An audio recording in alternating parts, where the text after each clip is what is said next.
Hey, what's going on, ladies and gentlemen? Mano back at it inside of Destiny 1 here with your vendor reset video for July 18th, 2017. I think a lot of people on the channel do enjoy it. And even though we are going to be having Destiny 2 in a very short amount of time, I did want to go through these weapons for those people who maybe don't have access to the beta right now. So with that, let's go ahead and get started talking about all the things that are at the Crucible Quartermaster. This is going to be a very quick rundown, just basically checking out all the roles that I see. The Palindrome, because we always have to check it, it's an okay roll this week. Luck in the Chamber is great, and Hot Swap is great, but no good range boosts. We've got Steady Hand, Fast Draw, and Quick Draw, all of them IS. Hot Swap, Partial Refund, and High Caliber rounds. Nothing to write home about. Nothing that I think is really that amazing.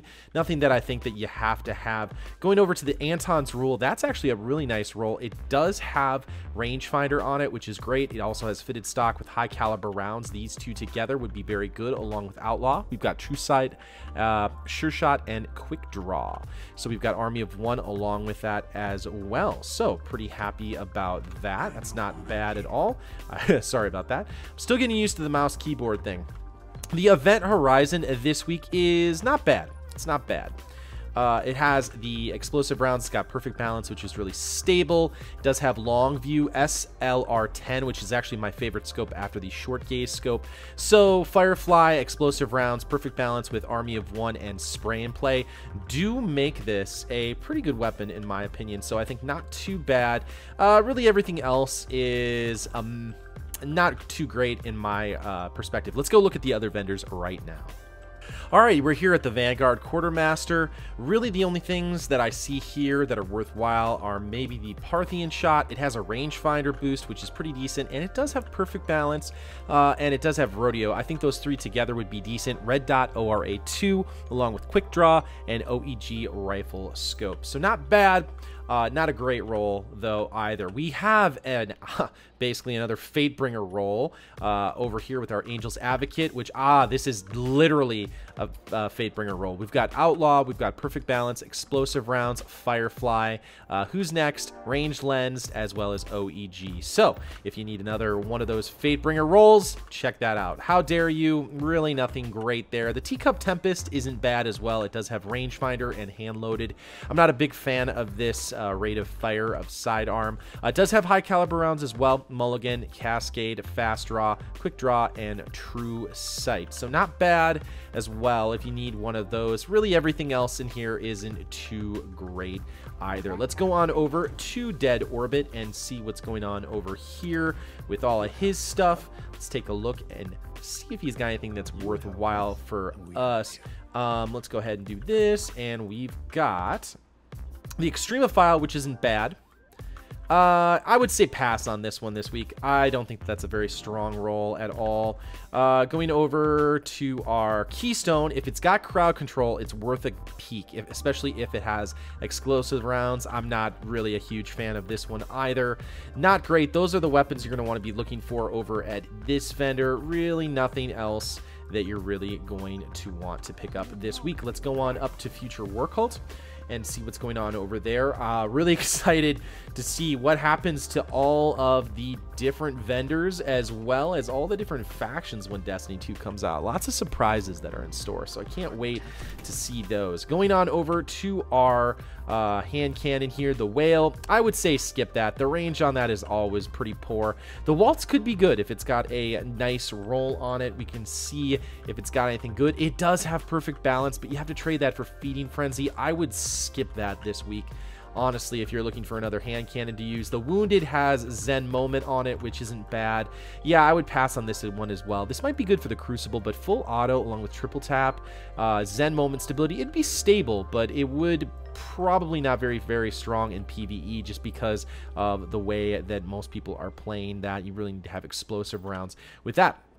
Going down over here, we always have to take a look at our Wormwood. And our Wormwood, again, all of our sidearms this week have rangefinder. So we've got rangefinder, hand-loaded, flared magwell with hipfire, as well as relentless tracker, true sight, sure shot, and quick draw. So all pretty strong this week. I would say the Wormwood is definitely one you should pick up.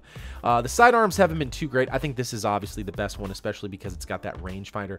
We do have a warpath here with our explosive, or excuse me, our cluster bombs. We've got perfect balance, flared magwell, quick draw, third eye, if you really need to do that for a rocket launcher, aggressive launch, soft launch, and hard launch. This is okay if you want to do a little bit of extra damage, but since it doesn't have tracking, it doesn't have tripod, it doesn't have more ammunition, I would probably just pass unless if you're in really dire straits over here. Let's go on over to New Monarchy and take a look at what's going on over there. We'll talk about the tier 12 gear you should be checking out, as well as giving you a final update before the Destiny 2 beta drops. I'm also going to be doing another video on how to increase your PvP skills inside of Destiny 2. I got a chance to play Destiny 2 multiple times over before we've actually gotten a chance to play it. I actually got the chance to play it at E3, which was great, but I want to make sure I share those things that I've learned from all my experiences in Destiny 1 as well as Destiny 2, so make sure you look on the horizon for that. That's going to be coming very shortly after this video, and we'll check that out here shortly. Going on down over here to New Monarchy. Again, I am not a huge fan of many of the guns over here, but honestly, I really take a look at the assembly too to see if it's worthwhile, and to me, it could be. It's got counterbalance, it's got perfect balance, it's got high caliber rounds. Again, the range is not very good on it, and the stability is okay on it. I would say if you want to give it a try, give it a try. It wouldn't be bad. I would definitely go for the Extremophile if that was me. And everything else in here, except for maybe the Impeacher, but the Impeacher doesn't have rangefinder, so automatically skip that one. Everything else in here is pretty much a skip for that. So that's pretty much everything that you need to know right now about all of the different weapons that you've got inside of Destiny. Let's take a look and see if there's any tier 12 rolls this week. Of course, going on through everything, we do have a couple of items. We do have a ghost over at New Monarchy that is going to be a 25-25 intellect and discipline roll, which I'm pretty happy about. Going on down a little bit further, we do have a couple more items that are tier 12, or at least close. We've got a 96% roll on a Titan Sunbreaker Mark over at the speaker, which is pretty cool. Glad to hear that he's still got some good stuff before he runs away. We do have a 100% roll over at the Vanguard Scout. That's over at the Iron Temple. That is the, excuse me, the bond for the Warlock. That is Fellwinter's Iron Bond. If you need a 100% roll, go over there. Fellwinter's Iron Bond is over there. We do have some pretty decent rolls. We have a 96% roll and a 98% roll at the Hunter Vanguard for a Ghost and a Mark, respectively. And other than that, we really don't have anything else this week. But that's everything you need to know about the vendor reset for this week. Again, I'll be going over tons of Destiny 2 beta information, as well as doing some gun reviews and things like that. So make sure you stay tuned. Subscribe to the channel if you want more Destiny 2 content. Make sure you update the beta before you get an opportunity to play it, because there was a beta update. Again, I hope you guys enjoyed the video. Leave a comment down below if you did. Stay classy out there, and I'll see you next time in the universe of Destiny.